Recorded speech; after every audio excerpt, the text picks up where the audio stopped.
Bismillahirrahmanirrahim. Assalamualaikum warahmatullahi wabarakatuh. Innal hamdalillah wassalatu wassalamu ala Rasulillah wa ala alihi wa ashabihi wa mawalah. Asyhadu an la ilaha illallah wahdahu la syarikalah wa asyhadu anna Muhammadan abduhu wa rasuluhu la nabiyya ba'dah. Ya ayyuhalladzina amanu taqullaha haqqa tuqatih wa la tamutunna illa wa antum muslimun, amma ba'du.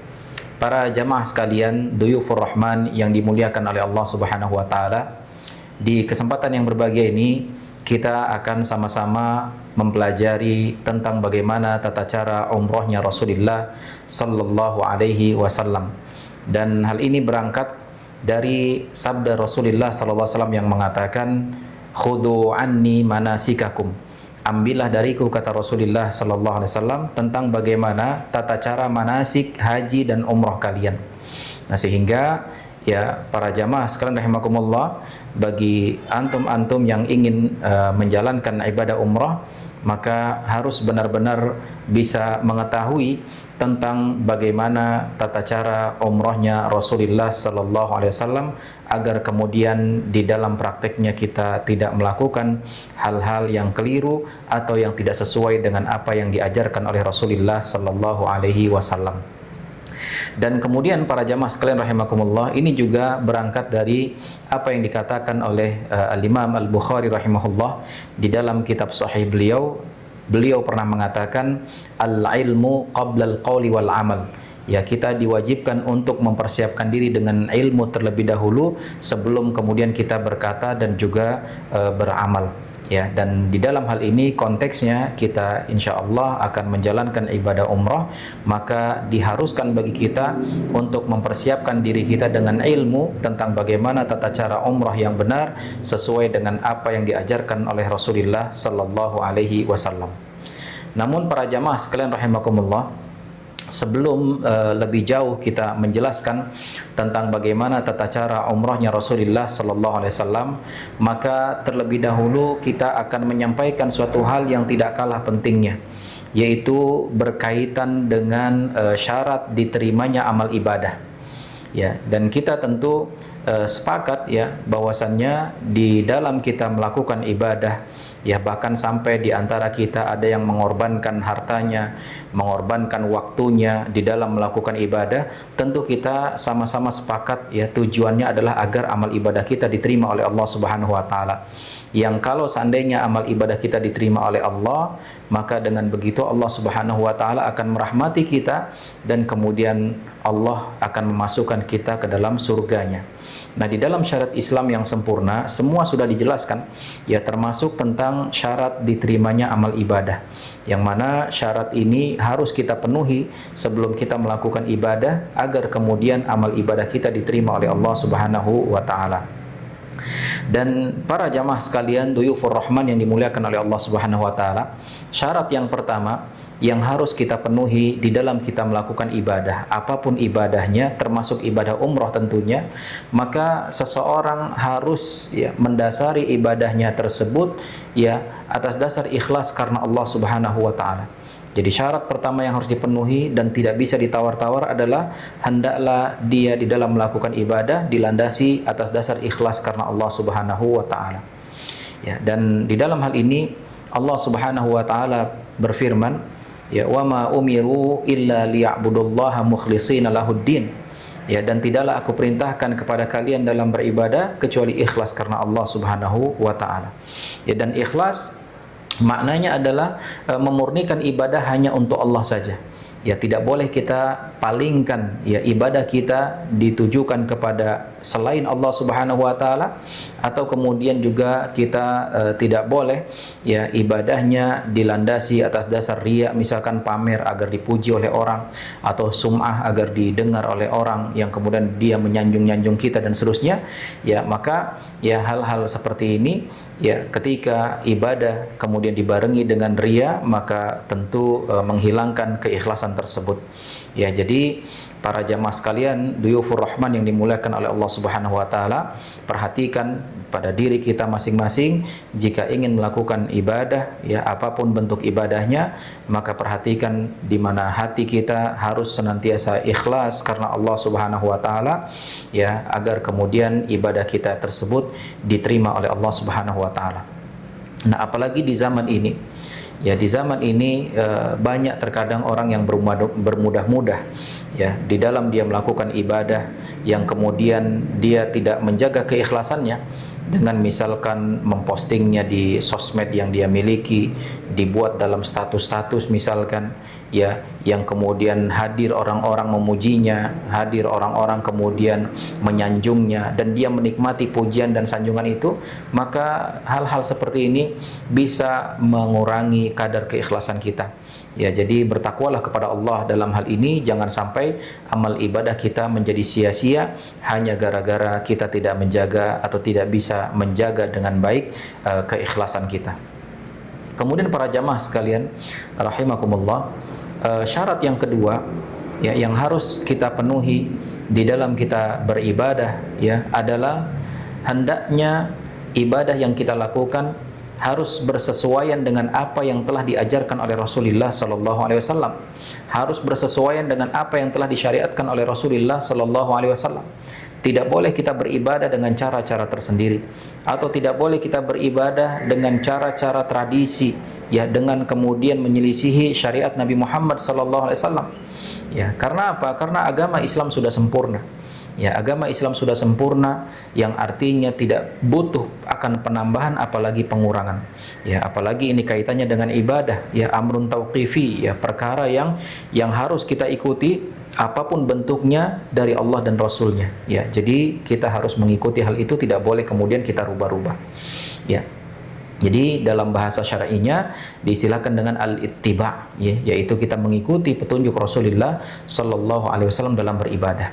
Dan ini tentu seperti yang kita sampaikan berkali-kali, bahwa ini berlaku untuk semua ibadah, ya tidak hanya terbatas dalam perkara umroh saja, ya di mana kita sholatnya, kemudian puasanya, kemudian hajinya, umrohnya, ya dan semua ibadah ya harus kita perhatikan dan harus kita pastikan bahwa ibadah-ibadah yang kita lakukan sesuai dengan apa yang diajarkan oleh Rasulullah sallallahu alaihi wasallam. Dan ini sebagaimana firman Allah Subhanahu wa taala, laqad kana lakum fi Rasulillahi uswatun hasanah. Sungguh telah ada pada diri Rasul contoh suri tauladan yang baik yang harus kita ikuti. Jadi Rasul mencontohkan kepada kita tentang berbagai macam ibadah, maka diwajibkan bagi kita untuk mengikuti. Ya, sebagaimana Rasul mengatakan dalam hal salat misalkan, "Shallu kama raaitumuni usolli," kata Rasul. Salatlah kalian sebagaimana kalian melihat aku salat.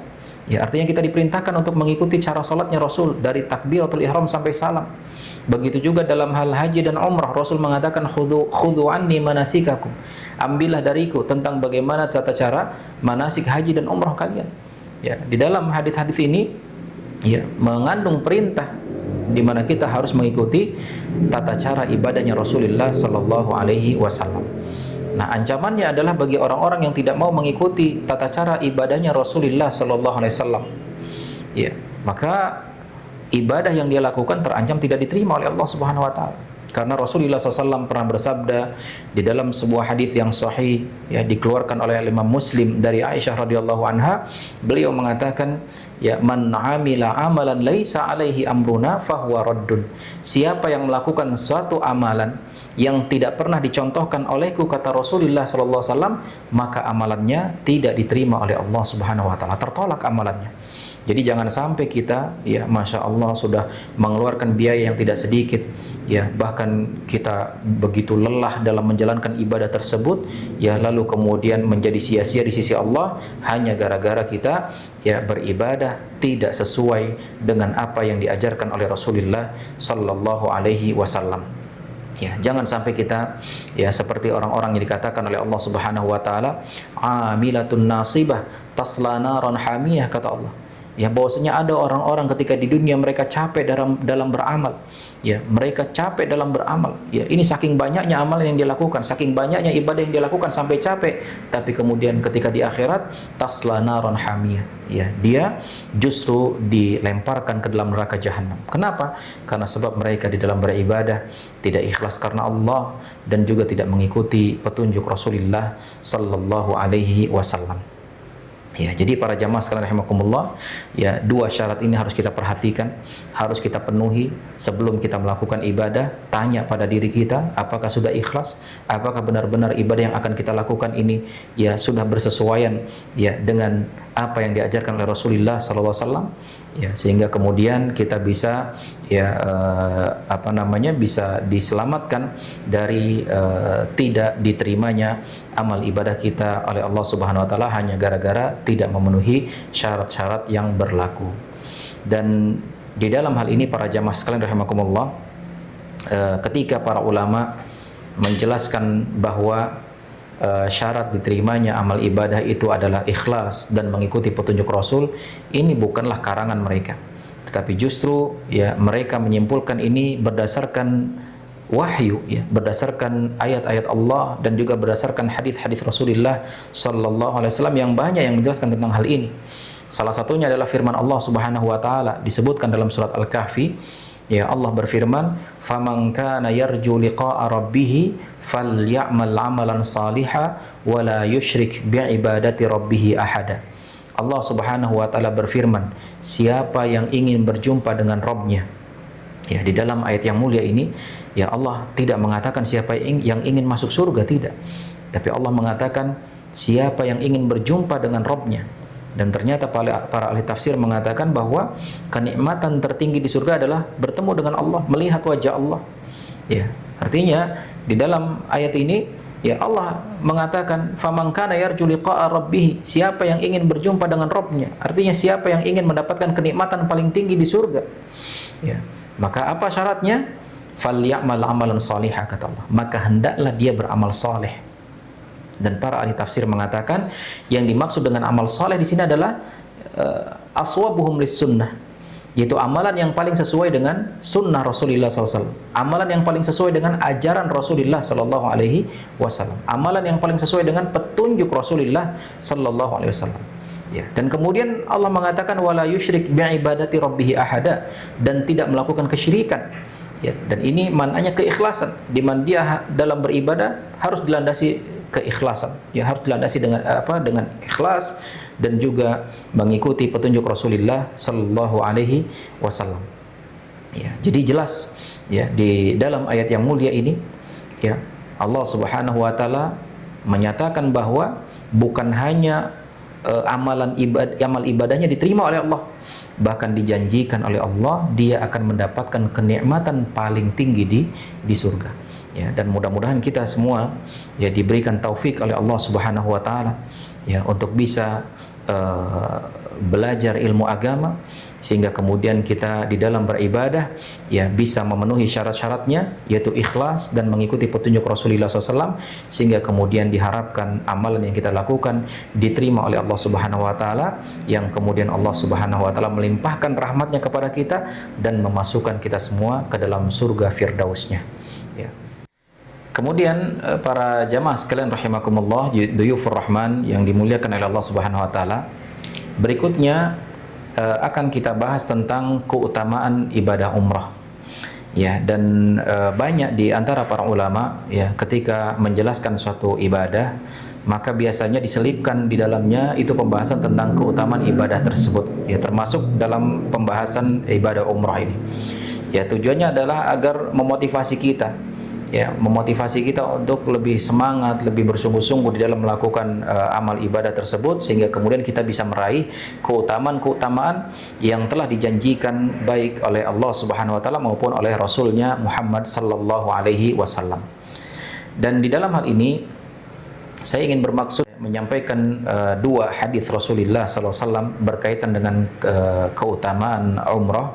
Walaupun sebenarnya banyak sekali dalil yang menjelaskan tentang hal ini, tapi karena keterbatasan waktu kita akan bacakan dua hadis Rasulullah SAW berkaitan tentang hal ini. Yang pertama adalah hadis dari sahabat Abu Hurairah radhiyallahu anhu, di mana Rasulullah sallallahu alaihi wasallam pernah bersabda, al-umrah ilal umrah kafaratun lima bainahuma. Ya, Rasulullah sallallahu alaihi wasallam pernah bersabda, antara satu umrah ya kepada umrah yang lainnya ya adalah penggugur dosa di antara keduanya. Ya. Dan artinya para jamaah sekalian rahimakumullah, ya di dalam hadis yang sahih ini dikeluarkan oleh Imam Bukhari dan juga oleh Imam Muslim, ya ingin menjelaskan kepada kita bahwa salah satu keutamaan ibadah umrah adalah dapat menghapus dosa, ya dapat menghapus dosa.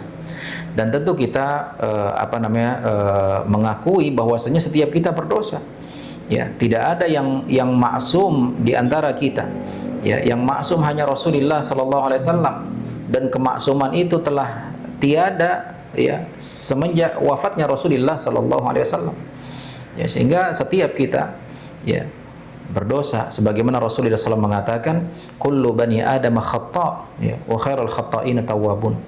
Setiap bani Adam, setiap manusia itu berdosa, dan sebaik-baik mereka yang terlanjur melakukan perbuatan dosa adalah yang mau bertobat kepada Allah Subhanahu wa taala. Dan salah satunya juga adalah sebagai penggugur dosa dengan kita melakukan ibadah umrah. Ya. Dan kemudian hadis yang kedua disebutkan dari sahabat Abdullah bin Mas'ud radhiyallahu anhu, di mana Rasulullah sallallahu alaihi wasallam pernah bersabda, tabi'u bainal haji wal umrah fa innahuma yanfiyanil faqra wad dhunub kama yanfil kiru khabathul hadid wad dhahab wal fiddah. Rasulullah sallallahu alaihi wasallam pernah bersabda di dalam sebuah hadis yang dikeluarkan oleh Imam Tirmidzi dan lain-lain, bahwa Rasulullah SAW mengatakan, ikutkanlah ya umrah kepada haji, ya karena keduanya bisa menghilangkan kemiskinan dan juga bisa menggugurkan dosa-dosa, sebagaimana pembakaran itu dapat menghilangkan karat yang melekat pada besi, ya pada emas atau perak. Ya, artinya para jamaah sekalian rahimakumullah, ya di dalam hadis yang kedua ini disebutkan bahwasannya umrah selain dia dapat menggugurkan dosa, maka dia juga bisa menghilangkan kefakiran dan juga kemiskinan. Ya, jadi masya Allah ya, jadi memiliki keutamaan yang sangat besar sekali dari ibadah umrah ini. Dan bahkan terlepas dari hal itu, ya dengan kita berkesempatan ya beribadah di Masjidil Haram atau Masjid Nabawi, ini juga memiliki keutamaan yang sangat besar sekali. Sebagaimana disebutkan dalam beberapa hadis, ya bahwasanya seorang yang sholat di Masjidil Haram pahalanya 100.000 kali lipat. Ya, kita tinggal hitung saja itu. Kalau misalkan kita berada di Mekah 5 hari misalkan, ya satu harinya paling tidak sholat wajib ya kita 5 kali, 5 waktu, ya berarti tinggal dikali 100.000 dikali 5, ya 500.000 pahalanya. Ya sama seperti 500.000 kali kita sholat di tempat lainnya untuk satu hari. Ya, bagaimana dengan 5 hari tinggal dikali, ya dan ditambah lagi di Madinah yang satu kali sholatnya di Masjid Nabawi sama seperti 1.000 kali lipat. Ya, dan kita di Madinah mungkin ada yang 4 hari, ada yang 5 hari, maka tinggal dikalikan, masya Allah. Sehingga demi Allah para jamaah sekalian rahimakumullah, biaya ya yang kita keluarkan tidak sebanding sama sekali dengan kebaikan yang akan diperoleh. Ya, tinggal bagaimana kesungguhan kita saat kita diberikan kesempatan oleh Allah untuk beribadah di sana. Kita bersungguh-sungguh untuk beribadah, bersungguh-sungguh untuk mencari ridha Allah Subhanahu wa taala, dan kemudian harus ya dengan ikhlas dan mengikuti petunjuk Rasul, sehingga kemudian kita benar-benar diterima amal ibadahnya, dan kemudian kita mendapatkan keutamaan-keutamaan sebagaimana yang telah dijanjikan oleh Allah dan Rasulnya. Para jamaah sekalian rahimakumullah, ya selanjutnya kita akan menyampaikan tentang rukun umrah. Ya, sebagaimana halnya ibadah-ibadah yang lainnya, maka ibadah umrah juga memiliki rukun yang harus kita lakukan. Dan di sini akan kita sampaikan bahwa rukun umrah itu ada 4. Yang pertama adalah niat ihram untuk umrah, ya, dan yang kedua adalah tawaf di Ka'bah, yang mengelilingi Ka'bah selama sebanyak 7 putaran. Dan kemudian yang ketiga adalah sa'i, yaitu kegiatan berjalan dari Bukit Sofa menuju ke Bukit Marwa dan kemudian kembali lagi ke Bukit Sofa dan seterusnya sampai 7 kali. Dan yang terakhir adalah tahallul, yaitu dengan mencukur rambut ya, baik bagi laki-laki maupun bagi jamaah wanita. Dan insya Allah ya, masing-masing dari rukun ini akan kita jelaskan satu persatu. Ya, kita mulai dari rukun yang pertama terlebih dahulu. Ya, rukun yang pertama dari ibadah umroh adalah niat ihram untuk umroh. Nah, niat ihram untuk umroh ini ya dilakukan di miqat, ya, dilakukan di miqat. Dan di dalam hal ini ya tergantung jalur mana yang akan kita lewati ketika kita ingin memasuki kota suci Makkah.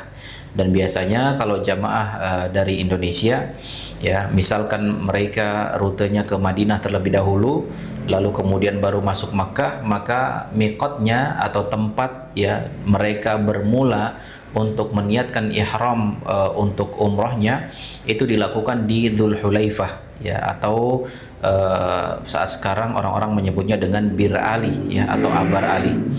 Dan adapun ya kalau misalkan jalur kita biasanya dari Indonesia langsung landing di Jeddah dan kemudian menuju ke Mekah, biasanya melewati miqat yang disebut Yalamlam ya, dan ini adalah miqat bagi ahlul Yaman dan orang-orang yang melalui jalurnya ya. Berarti artinya kita sudah memasang niat ihram untuk umrohnya ketika melewati jalur Yalamlam ini, yaitu ketika berada di pesawat ya.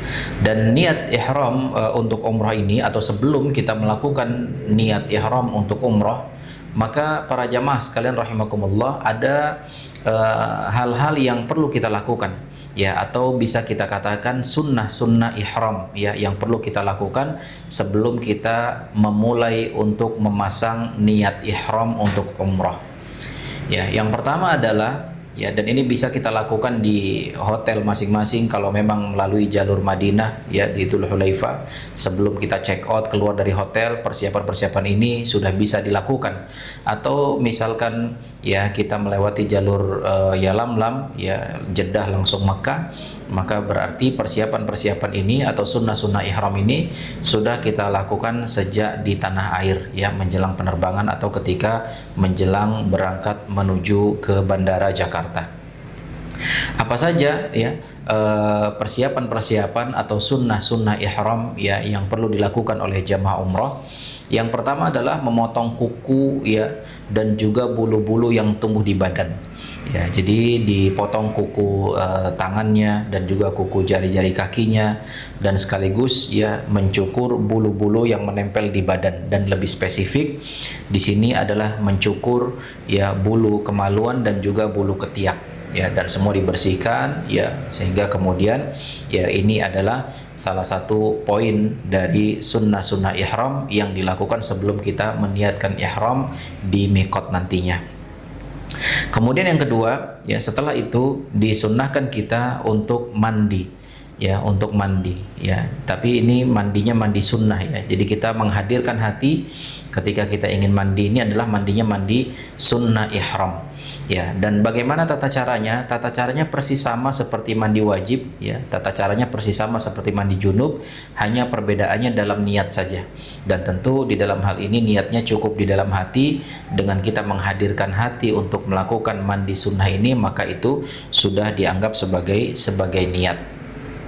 Setelah itu para jamaah sekalian rahimakumullah ya, disunnahkan juga memakai wewangian di badan ya. Jadi memakai wewangian di badan dan bukan di pakaian ya. Dan ini prakteknya kalau seandainya kita dari Madinah ya, bisa kita kenakan sejak dari hotel, misalkan ketika yang untuk khususnya jamaah laki-laki ketika hendak memakai kain ihramnya, maka kemudian bisa dioleskan minyak wangi di sekujur badannya ya. Adapun wanita ya, untuk menghindari fitnah dalam hal ini, maka cukup mengenakan deodoran saja ya, cukup mengenakan deodoran saja ya. Dan ini perlu digarisbawahi bahwasannya disunnahkan ya mengenakan wewangian ini adalah di badan ya, bukan di kain yang dipakai untuk umroh nantinya ya. Dan kalaupun seandainya kita sudah mengoleskan ya atau sudah membalurkan parfum di badan kita, dan setelah itu kita mengenakan kain ihram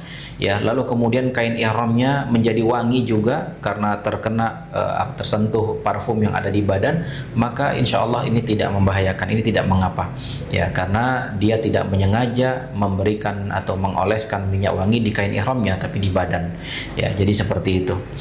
Kemudian juga yang berikutnya adalah khusus untuk jamaah laki-laki, maka dia diharuskan memakai kain ihram ya, memakai kain ihram ya, dan jumlah kain ihramnya ada 2 lembar. Yang 1 lembar dipakai untuk izar ya, untuk bagian bawahnya, dan yang 1 lagi dipakai untuk rida, yaitu di bagian atasnya.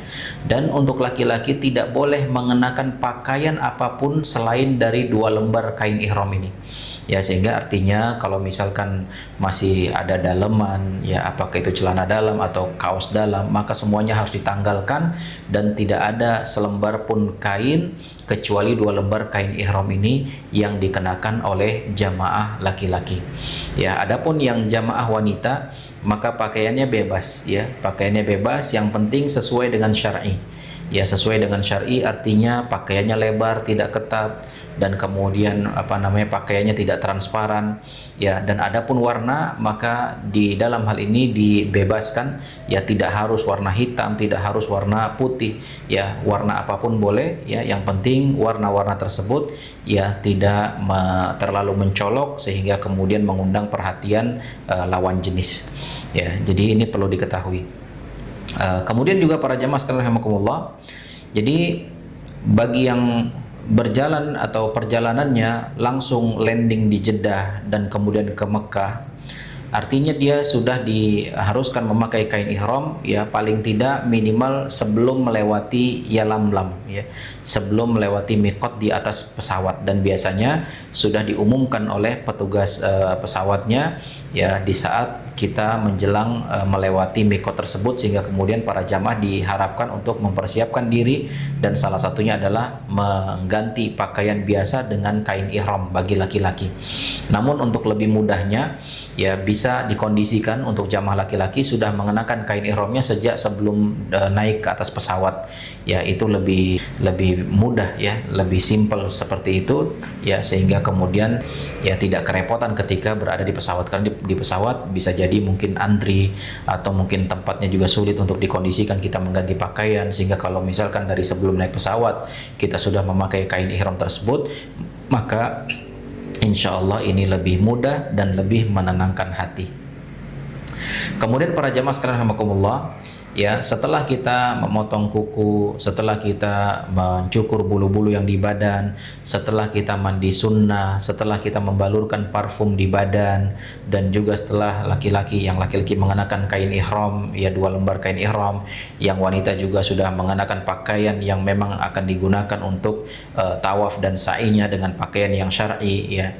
Lalu setelah itu kita berjalan menuju ke miqat ya, dan sebagaimana tadi kita sampaikan, kalau kita rutenya dari Madinah ya, maka kita akan menuju ke Dzul Hulaifah ya, ke Dzul Hulaifah atau yang disebut dengan Bir Ali ya. Dan saat ini kalau seandainya kita menggunakan bis ya, mudah-mudahan insya Allah terkondisikan kita bisa mampir di Dzul Hulaifah, ada masjid di sana, dan kita ya bisa memulai memasang niat di sana. Dan adapun bagi sebagian jamaah yang mungkin menggunakan transportasi kereta cepat, maka ya kurang lebih sekitar 5 atau 10 menit ya semenjak kereta berjalan, maka sudah harus meniatkan ihramnya, karena artinya dia sudah melewati area miqat, dan biasanya sudah diumumkan oleh petugas di keretanya ya. Intinya jangan sampai terlewat ya. Jadi di miqat itu kemudian kita langsung meniatkan umrohnya ya, meniatkan ihram untuk umrah. Nah, di dalam hal ini para jamaah sekalian rahimakumullah ya, dijelaskan oleh para ulama bahwasanya tetap niatnya di dalam hati ya, kita menghadirkan hati ya untuk melaksanakan ihram dalam rangka umrah ya. Namun kemudian kita diperintahkan untuk mengucapkan kalimat labbaika Allahumma umratan. Dan para ulama menjelaskan bahwasannya kedudukan ucapan labbaika Allahumma umratan Ya, ini sama seperti kedudukan ya takbiratul ihram, di mana seseorang mengucapkan Allahu Akbar ketika hendak sholat. Ya, jadi niatnya tetap dalam hati, dia ingin sholat, tapi kemudian dia diharuskan mengucapkan takbiratul ihram Allahu Akbar sebagai pertanda bahwasanya dia sudah masuk ke dalam sholat. Ya, dan dalam hal ini ketika seorang ingin umroh dan di mikot dia mengatakan labbaika Allahumma umratan, ini juga sekaligus sebagai pertanda bahwasanya dia sudah masuk dalam kondisi ihram. Yang mana kalau seseorang ingin umroh dan dia sudah melafazkan labbaika Allahumma umratan, yang artinya dia sudah masuk ke dalam ibadah umroh atau ke dalam kondisi ihram, maka artinya seketika itu akan diharamkan hal-hal yang sebelumnya dibolehkan. Ya, untuk sementara diharamkan untuk sementara ya dari hal-hal yang sebelumnya dibolehkan, dan nanti insya Allah akan dibolehkan lagi setelah tahallul. Ya, begitu juga gambarannya sama seperti ketika sholat. Ya, seseorang ketika sudah takbiratul ihram Allahu Akbar, maka untuk sementara dia diharamkan untuk melakukan hal-hal yang sebelumnya dibolehkan. Sebelumnya masih boleh ngobrol, sebelumnya masih boleh makan dan minum, ya untuk sementara dilarang. Ya, sampai nanti ketika dia sudah salam, maka yang sebelumnya dilarang menjadi dibolehkan lagi. Ya, jadi gambarannya seperti itu. Begitu juga ketika kita dalam kondisi ihram untuk umrah, ketika kita mengucapkan labbaika Allahumma umratan, maka untuk sementara hal-hal yang sebelumnya dibolehkan diharamkan dulu untuk sementara, dan nanti akan dibolehkan lagi ketika kita sudah tahallul. Jadi kita mengikrarkan labbaika Allahumma umratan, dan ini semua dilakukan di miqat, ya, di Dzulhulaifah bagi yang rutenya lewat Madinah, dan di Yalamlam bagi yang rutenya ya biasanya langsung landing di Jeddah dan Mekah, ya. Kemudian para jamaah sekalian rahimakumullah, setelah kita mengucapkan labbaika Allahumma umratan, ya, maka sebagaimana tadi kita sampaikan, ya, mulai saat itu berlakulah larangan, ya, untuk sementara, ya, dari hal-hal yang sebelumnya dibolehkan, ya. Tetapi insya Allah nanti akan kita jelaskan apa saja larangannya. Namun sebelum itu kita sampaikan bahwasanya setelah kita mengucapkan labbaika Allahumma umratan, maka kemudian setiap kita dianjurkan, disunnahkan untuk memperbanyak talbiyah, ya, memperbanyak talbiyah, dan usahakan kita mengucapkan talbiyah ini benar-benar diperbanyak. Karena tidak ada kesempatan lain kita disyariatkan, dianjurkan untuk bertalbiyah kecuali di saat ini. Ya, karena di saat nanti kita sudah sampai Mekah, di saat kita sudah melihat Ka'bah, maka kita sudah tidak membaca talbiyah ini lagi. Ya, maka artinya dianjurkan untuk memperbanyak selama dalam perjalanan. Ya, bagi yang perjalanannya menggunakan bis, maka biasanya membutuhkan waktu sekitar 5 jam dalam perjalanan sampai ke Mekah. Maka di sana kita memiliki banyak waktu untuk bertalbiyah. Ya, adapun yang menggunakan kereta, ya mungkin sekitar 2 atau 3 jam, ya masih banyak waktu juga, kesempatan dia untuk memperbanyak talbiyah. Ya, tapi tentu dalam hal ini bukan berarti kalau lelah atau capek atau ngantuk tidak boleh istirahat atau tidur, silakan, ya. Tetapi ya dimanfaatkan sebaik-baiknya agar di saat itu kita bisa memperbanyak talbiyah agar kita mendapatkan kebaikan yang banyak dari sisi Allah Subhanahu wa taala. Dan apa itu bacaan talbiyahnya? Dan insya Allah setiap kita sudah hafal, ya. Bagi yang belum hafal masih ada waktu, ya, untuk kita bisa menghafalnya, dan insya Allah tidak panjang, ya. Jadi kita katakan di sini, ya, talbiyah yang diajarkan oleh Rasulullah Sallallahu Alaihi Wasallam adalah labbaik Allahumma labbaik, labbaik la syarika laka labbaik, innal hamda wan ni'mata laka wal mulk la syarika lak. Kita ulang lagi, labbaik Allahumma labbaik, labbaik la syarika laka labbaik, innal hamda wan ni'mata laka wal mulk la syarika lak. Terus diulang lagi, labbaik Allahumma labbaik, labbaik la syarika laka labbaik, innal hamda wan ni'mata laka wal mulk la syarika lak. Ya, jadi para jamaah sekalian rahimakumullah, inilah bacaan talbiyah yang kita dianjurkan untuk membacanya berulang-ulang dari sejak kita mengikrarkan labbaika Allahumma umratan tadi di miqat sampai kemudian di saat kita melihat Ka'bah. Ya, karena di saat kita melihat Ka'bah maka kita dianjurkan untuk menyetop, ya, untuk memberhentikan bacaan talbiyah ini, dan kemudian kita beralih kepada zikir-zikir yang lainnya. Nah, inilah dia para jamaah sekalian rahimakumullah, ya tentang bacaan talbiyah yang dianjurkan bagi para jamaah untuk mengulang-ulang dibacanya selama dalam perjalanan sejak tadi dia meniatkan ihram di miqat. Dan kemudian sebagaimana tadi kita sampaikan, ya, ketika seseorang sudah meniatkan dengan mengikrarkan labbaika Allahumma umratan, maka di saat itu berlaku larangan-larangan untuk sementara. Ya, dari hal-hal yang sebelumnya dibolehkan, tapi ini untuk sementara dilarang dan nanti akan dibolehkan lagi ketika sudah tahallul. Apa saja itu larangannya? Yang pertama larangannya adalah ya tidak boleh ya memotong atau mencabut rambut yang berada di kepala atau badan. Ya, adapun tadi dibolehkan ya sebelum kita mengatakan labbaika Allahumma umratan di miqat, hal itu dibolehkan bahkan disunnahkan.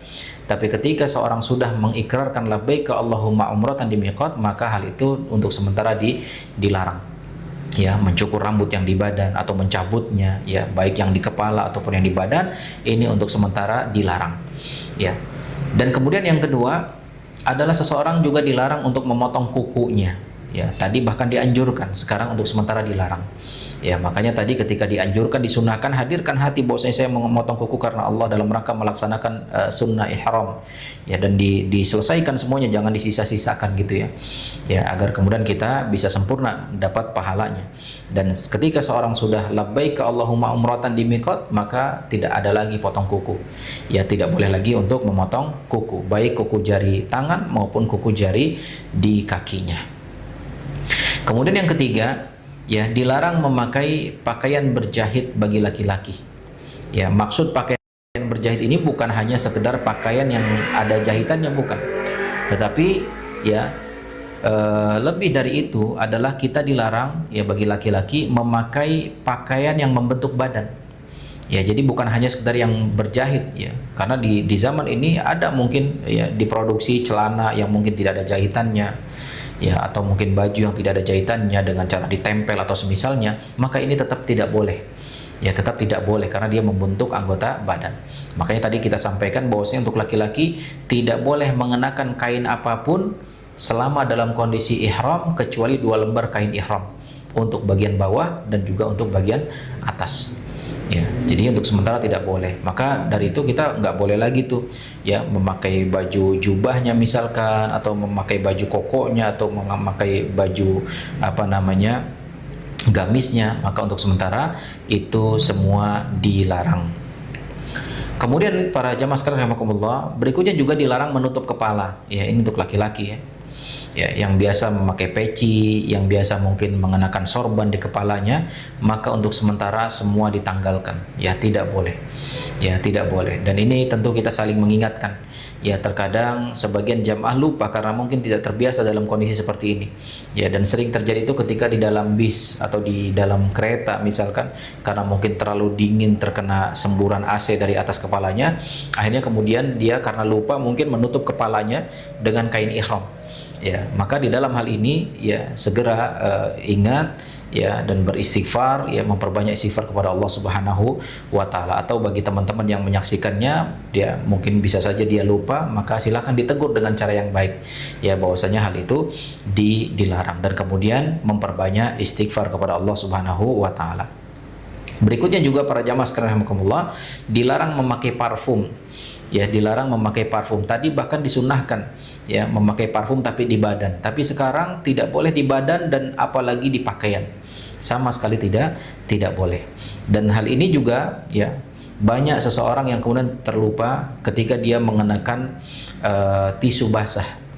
Ya, tisu basah itu ya kalau memang ada aroma wanginya maka sebaiknya dihindari. Ya, karena ini masuk dalam kategori parfum yang dilarang untuk dikenakan saat dalam kondisi ihram. Ya, atau mungkin hal-hal yang berkaitan dengan ini. Ya, misalkan mengenakan sabun atau sampo. Ya, mungkin Ustadz saya sampai di Mekah boleh nggak mandi dulu nih sebelum tawaf gitu. Silakan, bahkan dianjurkan. Tapi usahakan di saat kita mandi, di saat kita mandi, diusahakan tidak mengenakan sabun atau sampo terlebih dahulu. Bukan sabun dan samponya yang dilarang, tapi aroma wanginya itu yang dilarang. Ya, dan kita sulit ya di zaman ini hampir semua sabun dan sampo ya pasti ada aroma wanginya. ya, sehingga kemudian itu dihindari. Dan insya Allah tidak lama kita tidak mengenakan sampo atau sabun, mungkin sekali itu aja ketika mandi. Tapi setelah itu, setelah kita selesai tawaf dan sa'i dan setelah kita tahallul, insya Allah ya kita sudah kembali dibolehkan ya, baik mengenakan sabun atau sampo atau wewangian yang lainnya. Kemudian juga para jamaah sekalian rahimakumullah, ya dilarang memburu binatang. Ya, dilarang memburu binatang. Dan mungkin di zaman ini ya sudah tidak terjadi hal seperti itu gitu ya. Tapi di zaman Rasulullah SAW sangat memungkinkan. Ya, karena di saat itu perjalanan dari Madinah ke Mekah ya kurang lebih sekitar 5 sampai 7 hari lamanya, sehingga sangat memungkinkan ya di antara para sahabat yang kemudian mereka berburu binatang karena mungkin untuk makannya gitu ya. Ya, maka dari itu hal itu dilarang oleh Rasulullah SAW ya untuk sementara ketika dalam kondisi ihram, dan nanti akan dibolehkan lagi ketika sudah tahallul. Kemudian juga dilarang melakukan akad nikah. Ya, bagi yang ada niat ingin melakukan akad nikah di tanah haram, baik di Mekah ya atau mungkin di Madinah ya, atau ya khususnya di Mekah ini ya. Ya, artinya jangan dilakukan di saat dalam kondisi ihram. Ya, kalau mau akad nikah silahkan dilakukan sebelum ihram ya. Ketika misalkan rutenya ke Madinah dulu, silakan di Madinah sebelum kita ke Mekah. Atau ketika ingin di Mekah mengadakan akad nikahnya, ya udah selesai tahallul gitu ya. Tapi jangan ketika dalam kondisi ihram, karena hal itu dilarang. Ya, dan yang dilarang di sini bukan cuma akad nikah. Ya, bahkan seseorang yang menjadi walinya, ya wali nikahnya, ya atau yang menjadi saksinya, ini juga terlarang. Ya, ini juga dilarang dilakukan selama dalam kondisi ihram. Dan kemudian yang ke-8 ya, dilarang untuk berhubungan biologis suami istri. Ya, selama dalam kondisi ihram ya dilarang suami istri melakukan hubungan biologis. Dan bukan itu saja, bahkan ya melakukan aktivitas yang menjurus kepada terjadinya hubungan biologis ini juga tidak boleh. Ya, misalkan colek-colek ke pasangannya, misalkan memberikan kode misalkan, atau apa namanya, memberikan rayuan-rayuan sehingga kemudian membangkitkan birahi pasangannya ya. Hal ini saja dilarang. Ya, dalam rangka apa? Dalam rangka agar tidak terjadi ya hubungan biologis itu, yang mana itu adalah pelanggaran terberat dalam ihram.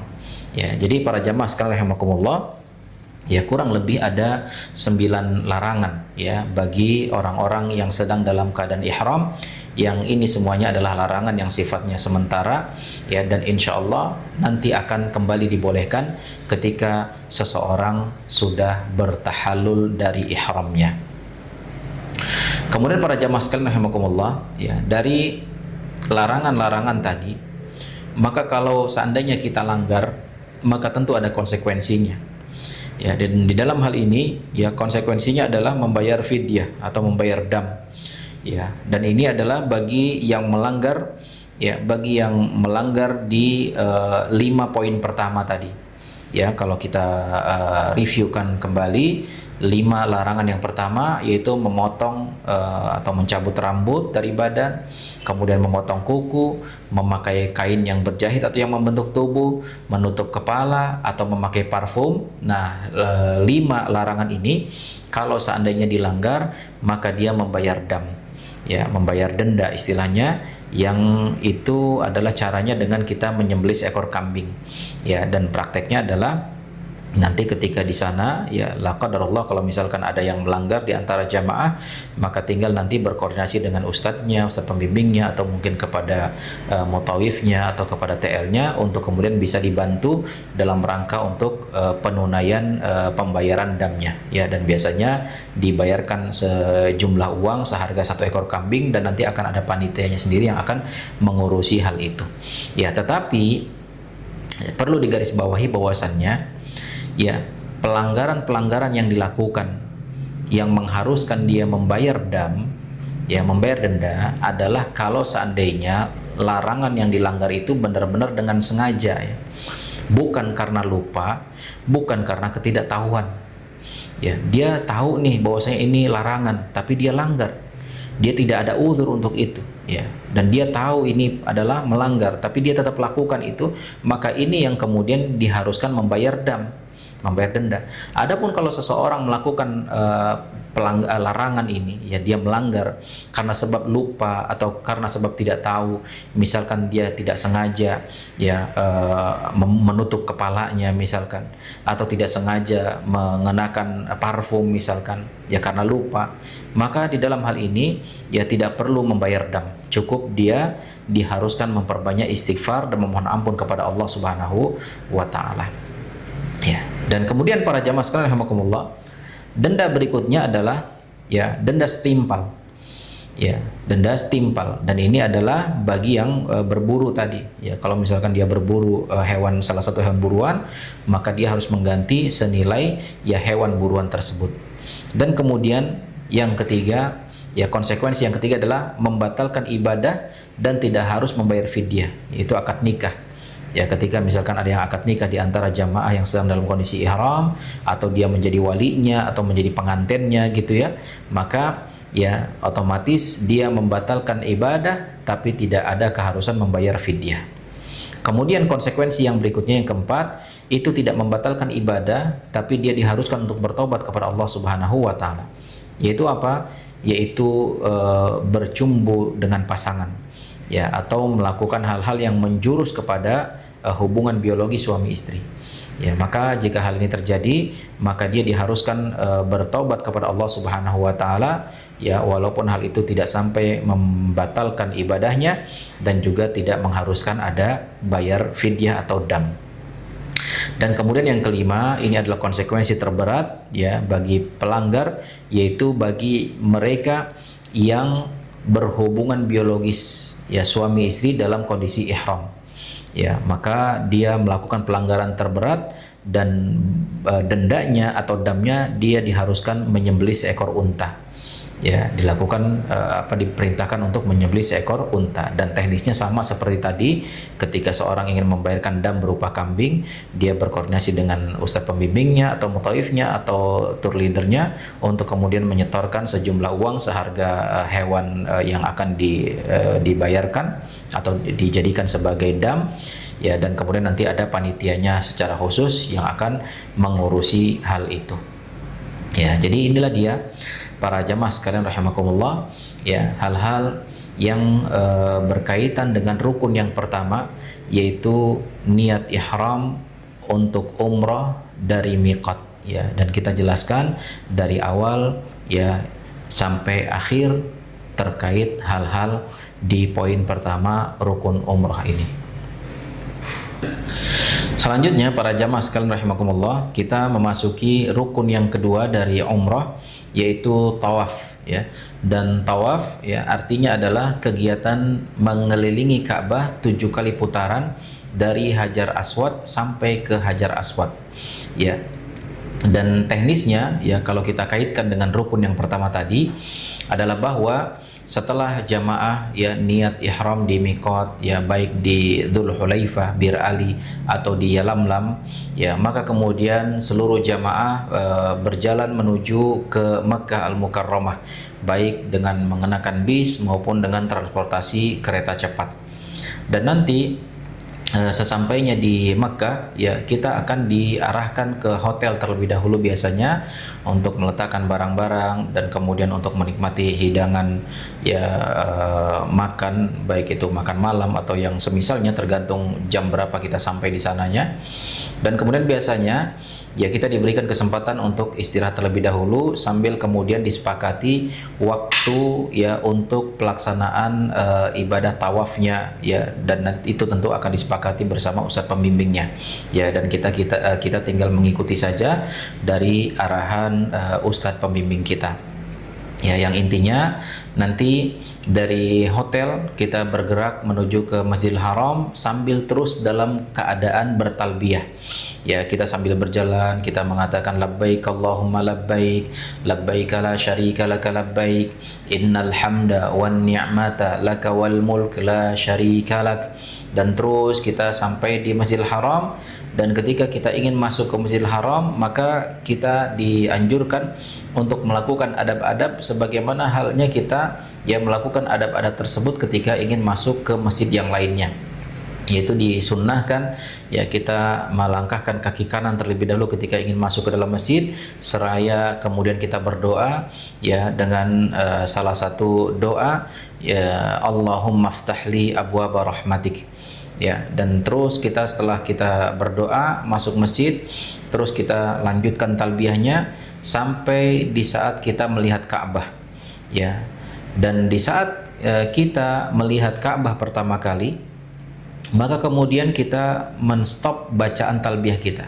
Kita berhenti baca talbiyah, langsung kemudian kita ganti dengan zikir Allahumma antas salam wa minkas salam fahayyina rabbana bisalam. Jadi ketika kita melihat Ka'bah pertama kali, kita dianjurkan untuk mengucapkan Allahumma antas salam wa minkas salam fahayyina rabbana bisalam. Nah, setelah itu para jamaah sekalian rahimakumullah, biasanya kita akan terus berjalan menuju ke tangga atau ada eskalator di sana untuk menuju ke tempat tawaf. Dan ketika kita sudah sampai menuju ke tempat tawaf, maka kita memposisikan diri satu garis lurus dengan Hajar Aswad. Pada asalnya sebelum kita memulai ibadah tawaf ini, pada asalnya kita disunnahkan untuk mencium Hajar Aswad. Dan setiap kali kita melewati Hajar Aswad disunnahkan untuk menciumnya. Tetapi ini tentu jika memungkinkan. Dan insya Allah biasanya agak sulit untuk mengkondisikan kita bisa mencium Hajar Aswad, apalagi kalau kita rombongan. Maka dalam hal ini diharuskan bagi para jamaah untuk mengikuti arahan dari ustadz pembimbingnya. Jangan kemudian kita keluar dari rombongan sehingga kemudian itu akan merepotkan ustadz pembimbing, dan kemudian tentu akan menyusahkan para jamaah yang lainnya. Sehingga artinya ada pilihan lain. Jika memang kita tidak bisa mencium Hajar Aswad, maka disunnahkan bagi kita untuk menyentuh Hajar Aswad lalu mencium tangan yang menyentuhnya. Ini juga kalau memungkinkan. Dan insya Allah kondisinya tidak memungkinkan untuk melakukan hal itu karena terlalu padat dan ramai, maka yang paling mudah bagi kita adalah dari kejauhan kita memberikan isyarat. Kita memberikan isyarat ke Hajar Aswad sambil mengatakan Bismillahi Allahu Akbar. Sambil mengatakan Bismillahi Allahu Akbar. Jadi sambil jalan aja, di saat kita sudah satu garis lurus dengan Hajar Aswad, langsung kemudian kita mengangkat telapak tangan kanan seraya mengatakan Bismillahi Allahu Akbar. Nah, maka di titik itulah yang satu garis lurus dengan Hajar Aswad, di titik itulah kita kemudian mulai melakukan tawaf. Jadi memulai hitungannya di situ. Adapun kalau misalkan kita berjalan dulu dari sebelum Hajar Aswad, maka itu belum dihitung. Jadi dihitungnya ketika kita sudah berada di titik yang satu garis lurus dengan Hajar Aswad. Nah, ketika itu kita mulai tawaf. Putaran pertama. Jadi ketika kita mulai tawaf, maka diperhatikan bahwasannya kita harus khusyuk karena sebagaimana dikatakan oleh Nabi Muhammad SAW bahwasannya tawaf itu mirip seperti ibadah sholat. Cuma bedanya kalau dalam tawaf itu boleh kita sambil berbicara, sambil berkata-kata. Beda halnya dengan sholat yang kita dilarang untuk saling ngobrol gitu atau sambil ngobrol. Tapi artinya kita tetap diperintahkan untuk khusyuk di dalam tawaf kita, jaga pandangan kita, apalagi kalau seandainya dalam kondisi padat, jangan sampai mencuri-curi kesempatan. Karena di sana bercampur baur antara laki-laki dan perempuan. Bertakwalah kepada Allah. Allah Maha tahu, Allah Maha melihat apapun yang kita lakukan di sana. Dan kemudian kita mulai ketika tawaf, tidak ada bacaan apapun yang dikhususkan ketika tawaf, melainkan ketika kita sudah sampai pada titik rukun yamani. Jadi rukun yamani ini adalah satu sudut sebelum sudut Hajar Aswad. Dan dari mulai rukun atau sudut rukun yamani, seseorang yang sedang tawaf disunnahkan membaca doa Rabbana atina fid dunya hasanah wa fil akhirati hasanah wa qina adzabannar. Atau kita mengistilahkannya dengan doa sapu jagat. Dan insyaallah semua kita sudah hafal doa itu Dan itu kita dianjurkan untuk mengulang-ulang doa itu, Rabbana atina fid dunya hasanah wa fil akhirati hasanah wa qina adzabannar, dari sejak rukun yamani satu sudut sebelum sudut Hajar Aswad sampai ke Hajar Aswad. ulang-ulang terus. Adapun di sudut-sudut yang lainnya, selama kita tawaf tidak ada bacaan khusus. Justru kita dianjurkan di sana memperbanyak zikir atau memperbanyak baca Al-Quran atau memperbanyak doa. Ya, jadi ketika kita baru mulai tawaf nih, ya dari Hajar Aswad, ya kita mulai dengan zikir, misalkan bebas zikirnya, misalkan kita zikirnya Subhanallah, Alhamdulillah, Allahu Akbar misalkan, atau kita zikir la ilaha illallah wahdahu la syarikalah, atau misalkan kita ganti dengan baca Al-Quran, silahkan baca Al-Quran dengan apa yang kita hafal misalkan. Atau kalaupun kita baca Al-Qurannya dengan membaca mushaf, maka ini juga dibolehkan, tapi sambil memperhatikan rombongannya, jangan sampai terpisah dari rombongannya karena saking khusyuknya membaca Al-Quran atau melihat mushaf. Ya, atau mungkin baca yang mudah bagi kita dari hafalan kita. Nggak masalah, Ustaz, saya hafal cuma Al-Ikhlas, Al-Falaq, An-Nas misalnya, nggak apa-apa, baca itu ulang-ulang. Atau kemudian boleh juga diganti dengan doa.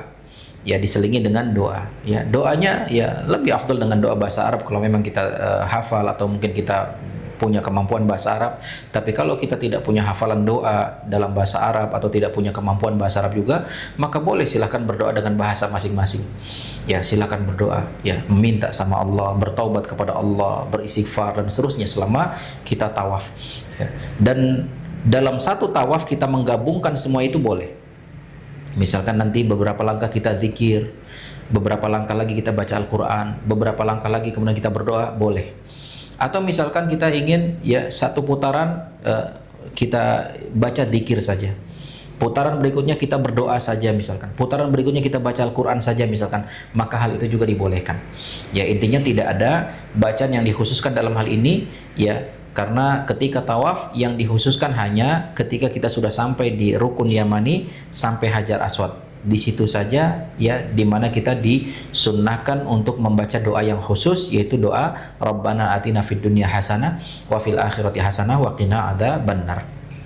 Ya, jadi para jamaah sekalian rahimakumullah, ketika kita berjalan dari Hajar Aswad, ya, dari arah Hajar Aswad, kemudian kita berzikir, baca doa, baca Al-Quran, terus berkeliling sampai ke Rukun Yamani. Ya, sampai Rukun Yamani, kemudian stop tuh zikir-zikir yang sebelumnya tadi, langsung kita ganti dengan doa Rabbana atina fid dunya hasanah wa fil akhirati hasanah wa qina adzabannar. Sampai Hajar Aswad, ya, sampai Hajar Aswad berhenti baca Rabbana atinanya, dan kemudian kita langsung memberikan isyarat dengan tangan kanan sambil mengucapkan Bismillahi Allahu Akbar. Ya, sama seperti di awal tadi kita lakukan Bismillahi Allahu Akbar. Dan artinya ya di saat itu berarti kita sudah dapat satu putaran. Sudah dapat satu putaran. Lalu kemudian kita lanjutkan putaran yang berikutnya. Ya, dari Hajar Aswad kita lakukan lagi seperti apa yang kita lakukan di awal tadi. Perbanyak zikir, doa, baca Al-Quran. Lalu kemudian sampai Rukun Yamani kita baca doa sapu jagat. Sampai Hajar Aswad kita kembali memberikan isyarat Bismillahirrahmanirrahim Allahu Akbar. Dan ketika kita memberi isyarat Bismillah Allahu Akbar, kita sambil jalan pelan saja, nggak perlu berhenti. Ya, karena kalau berhenti, ya khawatir nanti yang menghalangi jamaah yang lain yang berada di belakang kita. Ya, dan kemudian kita dapat dua, lanjut lagi yang ketiga, lanjut lagi keempat, kelima sampai ke ketujuh. Ya, jadi ketika sudah 7 putaran, maka setelah itu disunnahkan bagi kita untuk menuju ke belakang makam Ibrahim. Ya, menuju ke belakang makam Ibrahim untuk kita mendirikan sholat sunnah tawaf di sana. Ya, sholat sunnahnya 2 rakaat. Ya, dan makam Ibrahim di sini ya jangan salah paham ya. Makam Ibrahim di sini bukan kuburan Nabi Ibrahim, bukan. Ya, tapi dia adalah semacam monumen gitu ya, semacam batu di mana dalam sejarah ya batu itu dahulu ya adalah tempat di mana Nabi Ibrahim menginjakkan kakinya ketika beliau menyusun dinding-dinding Ka'bah. Ya, dan dahulunya batu ini ya posisinya nempel dengan dinding Ka'bah. Ya, tapi kemudian karena semakin banyak kaum muslimin yang tawaf, ya khawatir mengganggu pergerakan kaum muslimin yang sedang tawaf, akhirnya kemudian dimundurkan sekitar 20 meter dari dinding Ka'bah ya di zaman Umar bin Khattab radhiyallahu anhu. Ya, dan seperti yang kita saksikan sekarang, jadi di makam Ibrahim itu tidak ada keramat, tidak ada barokah, tidak ada apa-apa gitu kan, sebagaimana diyakini oleh sebagian orang. Ya, dia hanya sekedar kita diperintahkan oleh Rasul untuk melakukan sholat sunnah 2 rakaat di sana setelah tawaf. Ya, jadi Kita tidak boleh juga hulu berlebihan dalam hal itu, karena nanti kita akan saksikan di sana mungkin ada sebagian orang yang mengusap-ngusap, bahkan pakai pakaiannya, pakai sorbannya diusap-usap di situ gitu kan, meyakini bahwasanya ini ada keberkahan dan seterusnya. Dan ini adalah suatu pemahaman yang keliru. Ya, sehingga setelah tawaf ya kita langsung mengambil posisi di belakang makam Ibrahim. Ini juga kalau memungkinkan. Ya. Kalau memungkinkan, kalau misalkan di sana ada space yang cukup untuk seluruh jamaah kita. Ya, tapi kalau seandainya ya tempatnya sempit, padat, maka silakan kita sholat di bagian manapun, tidak harus di belakang makam Ibrahim. Nah, dalam hal ini diharapkan kepada seluruh jamaah ya mengikuti arahan dari ustadz pembimbingnya. Ya, jadi taat kepada amir safar ya, taat kepada pemimpin safar ya. Jadi kita harus mengikuti. Ya, mungkin bisa saja kita melihat ya di sana ada space untuk kita sholat, tapi mungkin cukup hanya untuk 5 orang, sedangkan kita jamaah 40 orang misalkan. Maka biasanya ustadz pembimbing akan mengambil ya tempat yang cukup ya untuk seluruh jamaah agar kemudian bisa lebih khusyuk, bisa lebih tenang untuk sholat di sana dan tidak terusir-usir. Ya, jadi intinya seperti itu. Nah, kemudian kita sholat 2 rakaat di belakang makam Ibrahim, ya sholat sunnah tawaf namanya. Dan di dalam sholat ini, ya tidak dianjurkan berlama-lama sholatnya, ya tapi justru dianjurkan sholatnya sholat yang ringkas, sholat yang singkat, ya. Maka dari itu disunahkan, ya ketika rakaat pertama setelah baca Al-Fatihah, disunahkan kita untuk membaca ayatnya cukup membaca surat Al-Kafirun saja. Qul ya ayyuhal kafirun. Ya, bagi para jamaah yang belum hafal ini, ya maka ini masih banyak kesempatan untuk bisa menghafalnya ya. Dan mudah-mudahan semuanya sudah hafal ini ayat ini. Ya, insya Allah surat pendek, surat Al-Kafirun di juz 30. Ya, dan ini di rakaat pertama setelah Al-Fatihah membaca surat Al-Kafirun. Dan di rakaat kedua setelah surat Al-Fatihah disunahkan membaca surat Al-Ikhlas, yaitu Qul huwallahu ahad. Dan insya Allah semua sudah hafal ini.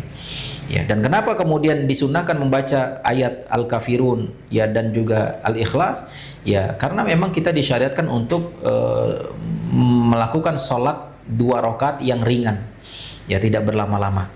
Ya, sehingga agar kemudian kita memberikan kesempatan kepada kaum muslimin yang lain untuk bisa juga sholat di belakang makam Ibrahim sebagaimana kita sudah lebih dahulu bisa sholat di situ. Ya, jadi seperti itu. Nah, kemudian para jamaah sekalian rahimakumullah, setelah kita sholat 2 rakaat di belakang makam Ibrahim, maka kemudian kita disunnahkan untuk pergi menuju ke tempat air Zam-Zam. Ya, tidak jauh dari situ ada semacam galon-galon ya, di mana kemudian kita bisa meminum air Zam-Zam di situ. Dan jangan lupa ketika minum air Zam-Zam kita dianjurkan untuk berdoa terlebih dahulu. Kata Rasul, ma'u Zam-Zam lima syuribalahu, air Zam-Zam itu tergantung niat yang meminumnya. Ya, kita minta sama Allah ya, kita minta sama Allah, minta kesembuhan dari segala penyakit, minta dimudahkan segala urusannya, dan yang lebih penting adalah minta diberikan kebaikan dunia dan akhirat, minta dimasukkan dalam surga, minta diampuni dosa-dosanya dan seterusnya. Kita doa apapun di situ. Ya, kemudian setelah itu minum air Zam-Zam. Ya, dan disunahkan setelah minum air Zam-Zam, disunahkan kita mengguyur kepala kita dengan menggunakan air Zam-Zam tersebut. Dan dalam praktek mengguyur ini perhatikan juga ya, jangan sampai kita membasahi lantai, mengotori lantai di sana. Ya, tapi di sana biasanya ada tong-tong sampah besar ya, yang kemudian kita bisa memposisikan kepala kita di sana sehingga kemudian diharapkan ya bisa meminimalisir tetesan air ke lantai. Ya, jadi caranya bisa kita langsung guyurkan ke kepala, langsung kemudian kita usap, atau mungkin diletakkan dulu ke tangan ya, lalu kemudian kita usapkan. Nah, bagi yang jamaah wanita yang dia memakai jilbab, maka bisa diguyurkan langsung atau dengan tangan dan dibantu seperti ini agar kemudian merata, ya merata ke seluruh bagian kulit kepalanya. Para jamaah sekalian rahimakumullah, ya kita telah menyelesaikan rukun yang kedua, yaitu tawaf mengelilingi Ka'bah sebanyak 7 putaran. Yang kemudian disambung setelahnya adalah kita menuju ke makam Ibrahim dengan sambil berdoa wattakhidhu min maqami Ibrahim musalla, atau sambil mengucapkan ayat wattakhidhu min maqami Ibrahim musalla. Dan setelah itu kita sholat 2 rakaat di sana. Setelah itu kita minum air Zam-Zam dan mengguyur air Zam-Zam ke kepala. Dan setelah itu ya kita langsung bergerak menuju ke Bukit Safa ya, untuk melaksanakan rukun yang ketiga, yaitu sa'i ya, antara Bukit Safa ke Bukit Marwah. Jadi posisinya dari tempat kita sholat tadi ya, kita tinggal balik membelakangi Ka'bah lalu kemudian berjalan sedikit ke depan ya, atau ke arah membelakangi Ka'bah, dan kemudian ada arah menuju ke arah kanan ya, dan di sana kita ada tanjakan, dan di sanalah kemudian kita akan menemukan Bukit Safa ya. Dan disunnahkan ketika kita mendekati Bukit Safa, kita membaca Inna Safa wal Marwata min sya'airillah ya, Inna Safa wal Marwata min sya'airillah, dan kemudian dilanjut dengan kita berdoa atau mengatakan nabda'u bima bada Allahu bihi, nabda'u bima bada Allahu bihi. Nah, ketika kita sudah berada di atas Bukit Safa ya, maka disunnahkan ya, sebelum memulai pergerakan kita dari Bukit Safa menuju ke Bukit Marwa ya, ketika kita masih berada di atas Bukit Safa, disunnahkan kita berdiri menghadap ke arah Ka'bah seraya kita membaca zikir-zikir dan doa yang diajarkan oleh Rasulullah sallallahu alaihi wasallam. Apa saja itu zikir dan doanya? Yang pertama adalah ketika kita menghadap ke arah Ka'bah ya, kita berdiri di Bukit Safa menghadap ke arah Ka'bah, lalu kemudian kita mengucapkan takbir 3 kali ya, dengan mengatakan Allahu Akbar, Allahu Akbar, Allahu Akbar. Lalu dilanjutkan zikir yang lainnya dengan mengatakan la ilaha illallah wahdahu la syarikalah, lahul mulku wa lahul hamdu, yuhyi wa yumit wa huwa ala kulli syai'in qadir, la ilaha illallah wahdah, anjaza wa'dah wa nasara 'abdah wa hazamal ahzaba wahdah. Ya, zikirnya sampai di sini ya, zikirnya pendek saja, saya ulangi. Ya, ini adalah zikir yang dibaca ketika kita di Bukit Safa dan juga ketika kita berada di Bukit Marwa nantinya. Yaitu kita berdiri menghadap ke arah Ka'bah sambil mengatakan Allahu Akbar, Allahu Akbar, Allahu Akbar, la ilaha illallah wahdahu la syarikalah, lahul mulku wa lahul hamdu, yuhyi wa yumit wa huwa ala kulli syai'in qadir, la ilaha illallah wahdah, anjaza wa'dah wa nasara 'abdah wa hazamal ahzaba wahdah. Nah, setelah kita membaca zikir ini, maka disunnahkan kita untuk berdoa ya, dan berdoa dengan doa masing-masing, boleh dengan bahasa Arab ya, atau mungkin dengan bahasa kita sendiri, silahkan ya, berdoa masing-masing dengan kita mengangkat tangan ya, disunnahkan mengangkat tangan di saat itu dan kita berdoa ya. Misalkan kita doa Rabbana atina fid dunya hasanah, atau doa untuk orang tua Allahumma ighfirli wa liwalidayya dan seterusnya, atau mungkin doa pakai bahasa kita, silahkan. Setelah selesai berdoa, maka kita dianjurkan untuk membaca zikir yang tadi lagi dengan mengatakan Allahu Akbar, Allahu Akbar, Allahu Akbar, la ilaha illallah wahdahu la syarikalah, lahul mulku wa lahul hamdu, yuhyi wa yumit wa huwa ala kulli syai'in qadir, la ilaha illallah wahdah, anjaza wa'dah wa nasara 'abdah wa hazamal ahzaba wahdah. Ya, berarti zikirnya udah yang kedua nih. Nah, setelah zikir yang kedua ini, disunnahkan kita kembali untuk berdoa sebagaimana tadi. Ya, doanya mau sama kayak tadi boleh, mau doanya beda lagi silahkan. Pokoknya doa terserah masing-masing. Ya, tentu doa-doa kebaikan ya. Kita berdoa, ya Allah saya minta ini, minta itu dan seterusnya. Setelah kita berdoa yang kedua, maka kemudian kita dianjurkan membaca zikir ini lagi yang ketiga. Ya. Dengan mengatakan Allahu Akbar, Allahu Akbar, Allahu Akbar, la ilaha illallah wahdahu la syarikalah, lahul mulku wa lahul hamdu, yuhyi wa yumit wa huwa ala kulli syai'in qadir, la ilaha illallah wahdah, anjaza wa'dah wa nasara 'abdah wa hazamal ahzaba wahdah. Ya, jadi kalau kita bisa rincikan ya, di saat kita berada di Bukit Safa ya, maka disunnahkan kita menghadap ke arah kiblat seraya berzikir dengan zikir yang tadi kita bacakan sebanyak 3 kali, dan di sela-sela zikir tersebut ya, kita dianjurkan untuk berdoa, dan jumlah doanya 2 kali berarti. Jadi tadi zikir, kemudian doa, zikir lagi, kemudian doa, kemudian zikir lagi, dan setelah itu langsung kita turun dari Bukit Safa berjalan menuju ke Bukit Marwa. Jadi zikirnya 3 kali, doanya 2 kali. Ya, jadi seperti itu ya. Nah, setelah selesai kita zikir dan doa tadi, maka kemudian kita disunnahkan untuk langsung turun dari Bukit Safa menuju ke Bukit Marwa. Dan sebagaimana ini berlaku di tempat lainnya juga, di saat kita mendapati jalan menurun, maka disunnahkan kita bertasbih ya, dengan mengatakan subhanallah, subhanallah, subhanallah. Dan ketika kita mendapati jalan yang naik gitu kan, maka disunnahkan kita bertakbir dengan mengatakan Allahu Akbar, Allahu Akbar, Allahu Akbar dan seterusnya. Nah, begitu juga dalam hal ini ya, ketika kita turun dari Bukit Safa, kita mengucapkan subhanallah, subhanallah, subhanallah. Dan kemudian ketika sudah mulai datar ya sudah kita bebas ya. Kita dianjurkan memperbanyak zikir, doa atau baca Al-Qur'an. Ya sama seperti halnya ketika tawaf tadi ya. Tidak ada doa khusus. Ya, kita hanya diperintahkan untuk memperbanyak zikir, memperbanyak doa atau baca Al-Qur'an. Dan tetap kita khusyuk, tetap kita fokus jaga pandangan di sana karena seluruh dunia orang berkumpul di situ gitu ya. Ya jadi fokus ya. Zikir misalkan sambil berjalan kita baca subhanallah, alhamdulillah, Allahu akbar ya, atau la ilaha illallah wahdahu la syarikalah, atau mungkin kita baca Al-Qur'an atau kita berdoa ya Allah saya minta ini, minta itu dan seterusnya. Dan nanti para jamaah sekalian rahimakumullah, tidak jauh setelah kita turun dari Bukit Safa, kita akan melewati suatu area yang di atasnya itu ada tanda lampu hijau. Ya, kurang lebih sekitar beberapa ratus meter, ya, yang kemudian di situ disunnahkan bagi laki-laki saja untuk berlari-lari kecil. Ya, untuk yang laki-laki ya disunnahkan untuk berlari-lari kecil. Ya, sambil berdoa Rabbighfir warham wa takarram wa antal a'azzul akram. Ya, sambil mengulang-ulang bacaan doa tersebut. Dan kalaupun tidak membaca doa itu, kita diam saja juga nggak masalah. Ya, jadi ini khusus untuk laki-laki saja. Untuk yang wanita, yang ibu-ibu maka tidak perlu ikut berlari. Ya, kalaupun seandainya misalkan ada yang wanita dengan pasangannya, dengan suaminya, atau mungkin seorang ibu dengan anaknya yang selama ini dituntun misalkan, selagi dia masih kuat untuk berjalan, maka dipersilahkan, dibiarkan yang laki-lakinya lari dulu ke sana. Ketika sampai di ujung sana, yang laki-lakinya berhenti nunggu istrinya atau ibunya atau siapanya, ya agar kemudian nanti digandeng lagi, ya. Namun tentu ini sunnah.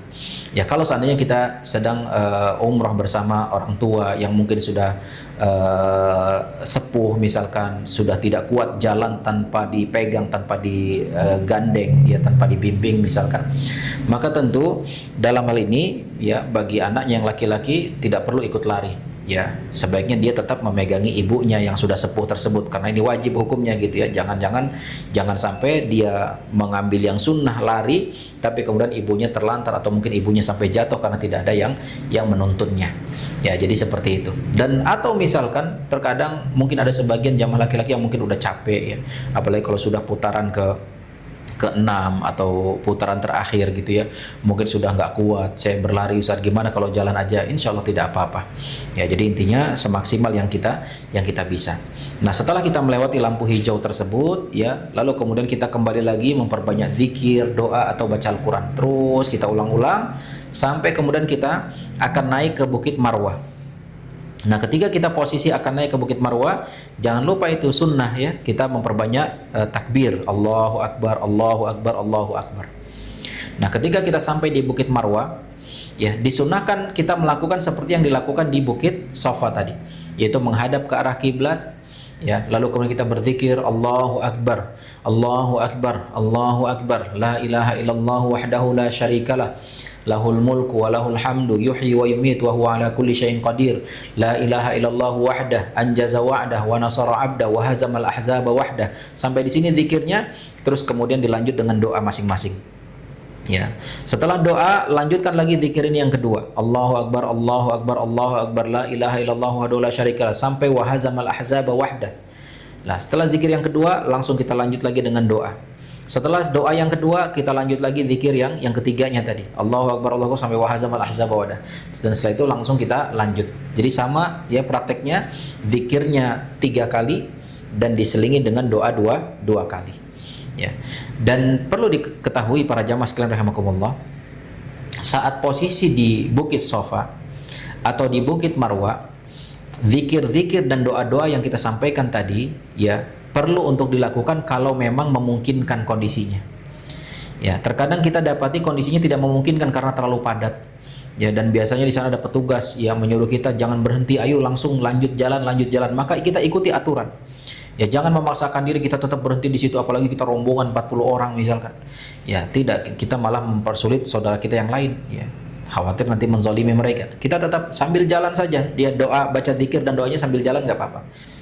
Ketika kita sudah sampai di Bukit Safa tadi, ya kan kita tadi dari awal mulai di Bukit Safa, kemudian menuju ke Bukit Marwah dapat 1, dan dari Bukit Marwah kita kembali ke Bukit Safa berarti kita sudah dapat 2, dan kita kembali lagi ke Bukit Marwah berarti 3, balik lagi ke Bukit Safa 4, balik lagi ke Bukit Marwah berarti 5, balik lagi ke Safa 6, dan kemudian terakhir yang ketujuhnya di Bukit Marwah.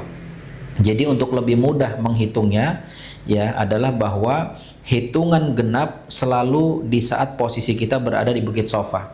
Ya, adapun ketika kita berada di Bukit Marwah, maka itu hitungannya selalu hitungan yang ganjil. Ya, jadi kita mengawali sa'inya di Bukit Sofa dan nanti terakhir hitungan ketujuhnya adalah berada di Bukit Marwah. Nah, para jamaah sekalian rahimakumullah, ketika hitungan ketujuh di mana kita berada di Bukit Marwah, maka di saat itu tidak diperlukan lagi, tidak disyaratkan lagi kita membaca zikir atau berdoa sebagaimana sebelumnya. Ya, tidak lagi dianjurkan baca Allahu Akbar, kemudian la ilaha illallah wa la syarika sampai wa hazamal ahzaba wahda, kemudian berdoa, tidak lagi. Ya, khusus untuk yang hitungan ketujuh. Karena itu sudah dibacakan di sebelum-sebelumnya. Dan artinya para jamaah sekalian rahimakumullah, ya setelah selesai hitungan ketujuh di Bukit Marwah, maka kita diharuskan keluar, ya. Keluar dari Bukit Marwah, dan di situ sudah langsung ada pintu keluarnya. Dan ya berarti hal itu menandakan bahwa kita telah selesai melaksanakan rukun umroh yang ketiga, yaitu sa'i. Berarti tinggal satu rukun lagi, yaitu tahallul. Ya, tahallul ya adalah ya kegiatan mencukur rambut. Ya, dan tentu dalam hal ini ada perbedaan antara tahallulnya laki-laki dengan tahallul perempuan untuk umroh ini. Adapun yang untuk laki-laki, ya, maka proses tahallulnya adalah dengan cara digundul kepalanya. Ya, jadi dicukur kepalanya sampai habis, rambut kepalanya sampai habis, sampai gundul. Ya, jadi mencukurnya dengan menggunakan pisau, ya. Dan nanti insya Allah ya Ustadz pembimbing dan juga mungkin mutawifnya akan mengkondisikan para jamaah untuk bisa melakukan aktivitas pencukuran itu di salon-salon yang terdekat dengan Masjidil Haram, ya. Jadi tinggal disiapkan aja budgetnya, ya biasanya sekitar 10-an real biasanya, sampai saat ini seperti itu harganya. Kecuali di musim-musim yang lagi padat, lagi ramai seperti Ramadan atau musim haji, biasanya mereka menaikkan harganya. Tapi rata-rata harganya 10 real. Ya, jadi nanti yang laki-laki disunnahkan, ya afdolnya adalah botak gundul. Ya, adapun mencukur pendek ini juga disunnahkan, namun kemudian kurang afdol karena disebutkan di dalam salah satu riwayat di mana Rasulullah SAW itu mendoakan ya bagi orang-orang yang botak gundul ketika tahallulnya ya dengan doa rahmat sampai 3 kali berulang-ulang. Ya, di mana Rasul mengatakan rahimallahul muhalliqin, semoga Allah melimpahkan kasih sayang kepada orang yang botak gundul ketika tahallulnya. Dan para sahabat mengatakan, ya Rasulullah wal muqassirin, ya Rasulullah bagaimana dengan orang yang cukur pendek ketika tahallul? Maka Rasul kemudian yang kedua kalinya tetap mendoakan orang yang botak gundul dengan rahmat. Dan kemudian yang ketiga juga begitu. Dan kemudian baru yang kali keempatnya Rasul mendoakan rahimallahul muqassirin, semoga Allah juga melimpahkan rahmat dan kasih sayangnya kepada orang yang cukur pendek ketika tahallul. Ya, artinya ini 3 berbanding 1 kebaikannya. Ya, jadi tentu ini adalah kesempatan yang langka bagi kita semuanya, khususnya yang laki-laki, ya agar sekiranya ya bisa mengambil yang lebih afdal. Nah, kalaupun seandainya kita tetap memilih ingin cukur pendek, maka dicukurnya itu secara menyeluruh. Ya, artinya jangan diambil di sini sedikit atau diambil sini sedikit atau di sini sedikit. Ini tidak afdal, ya. Karena ini adalah cara cara tahallulnya perempuan. Jangan sampai kita ya cara tahallulnya seperti tahallulnya perempuan. Ya, kita akan banyak saksikan di sana di mana sebagian jamaah umroh kadang dia hanya menggunting sedikit, ya, diambil di sini sedikit atau mungkin di bagian sini sedikit gitu, ya. Ini tidak afdal, sayang banget gitu ya kalau seandainya kita tidak maksimal dalam masalah ini. Ini adalah cara tahallul bagi laki-laki. Adapun cara tahallul bagi wanita, maka dia cukup mencukur rambutnya ya kurang lebih sepanjang 1 ruas ibu jari ini. Ya, boleh diambil setebal ini atau mungkin diambil beberapa helai. Ya, caranya boleh misalkan mungkin diambil ya di seperti ini kan, lalu kemudian diambil di bagian bawahnya kurang lebih sepanjang 1 ruas ibu jari, atau diambil beberapa lembar, beberapa helai dan kemudian dipotong sepanjang 1 ruas ibu jari. Dan itu ya bisa dilakukan sendiri di kamar masing-masing atau juga bisa saling dicukurkan oleh teman sekamarnya. Ya, jadi seperti itu. Nah, para jamaah sekalian rahimakumullah, setelah selesai proses tahallul ini, ya berarti telah selesailah ibadah umroh kita. Ya, telah selesai ibadah umroh, sehingga kemudian hal-hal yang tadi sempat dilarang ya dilakukan dalam kondisi ihram itu kembali menjadi dibolehkan. Yang tadinya tidak boleh pakai wewangian, sekarang sudah boleh pakai wewangian. Yang tadi belum boleh cukur rambut, sekarang dibolehkan. Yang tadi nggak boleh potong kuku, sekarang sudah dibolehkan. Yang tadi tidak boleh memakai pakaian berjahit bagi laki-laki, sekarang sudah kembali dibolehkan. Ya, jadi hanya sampai titik itulah ibadah umroh. Adapun sisa hari kita di sana, maka kita memperbanyak beribadah kepada Allah Subhanahu wa taala dengan ibadah salatnya, dengan ibadah-ibadah lainnya, ya, dan kita maksimalkan memperbanyak ibadah khususnya selama kita berada di dua tanah suci. Ya, dan mudah-mudahan ibadah umroh kita ya dijadikan oleh Allah Subhanahu wa taala sebagai umroh makbulah, umroh yang diterima oleh Allah Subhanahu wa taala, dan dijadikan sebagai pemberat timbangan amal kebaikan kita kelak di akhirat. Ya, jadi demikian yang bisa kami sampaikan terkait bagaimana tata cara ibadah umroh sesuai dengan petunjuk Rasulullah sallallahu alaihi wasallam. Mudah-mudahan bisa difahami dengan baik dan bisa kita praktekkan. Ya, Allahu a'lam bishawab. Ya, subhanakallahumma bihamdika asyhadu an la ilaha illa anta astaghfiruka wa atubu ilaik. Ya, assalamualaikum warahmatullahi wabarakatuh.